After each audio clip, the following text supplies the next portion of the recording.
훈민정음 상주본의 가치 다시 한번 살펴봅니다.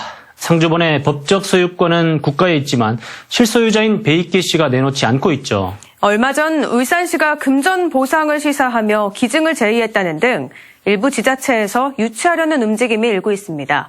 하지만 소유권 같은 법적 문제만 나을 가능성이 높습니다. 이호영 기자입니다.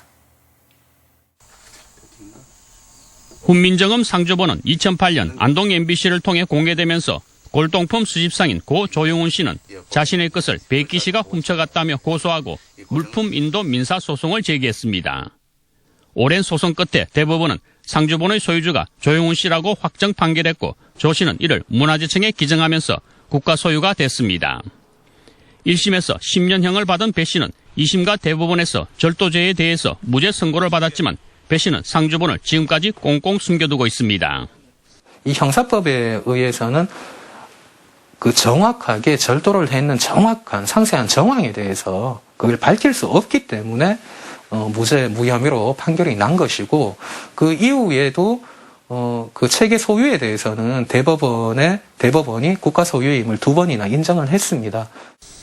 이러한 상황인데도 최근 울산시 등 일부 지자체에서 훈민정음 상주본을 유치하려는 움직임을 보이고 있습니다. 하지만 법적으로 성사될 수 없습니다. 대법원이 상주본의 소유권이 국가에 있다고 판결을 했기 때문에 만약 지자체나 개인 간의 기증이나 금전적 보상을 통한 이전 행위가 있을 경우에는 법률적으로 문제가 될 소지가 다분히 있습니다. 암암리에 금전 보상이 이루어져도 문제입니다.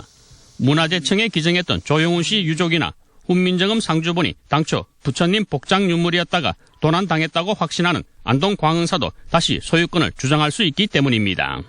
상주본이라는 해례본이 사실은 광흥사 복장 유물에서 지장전 복장 유물에서 나온 걸 확신하고 있습니다. 그 이유는 2010년도 복장 유물을 대복해본 결과 한글로 된 이 책자 그리고 이 원인 석고가 초간본이 나오게 된 배경이 거기에 가장 큰 이유 중에 하나이고요. 조선시대에는 각종 책자를 사찰에서 인쇄하는 경우가 많았습니다.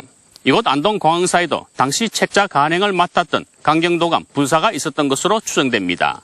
이곳에서 다양한 모판본을 인쇄했고 은혜본 불서 간행 등으로 한글 보급에도 상당한 영향을 미쳤을 것으로 학계는 보고 있습니다.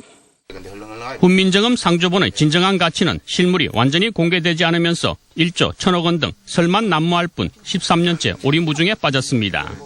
문화재청은 상주본에 대한 매매나 현물 거래 등을 원천적으로 차단해야 하고 지자체나 기업체 차원의 기증이나 거래 시도는 배 씨의 의도를 도와주는 행위에 불과합니다.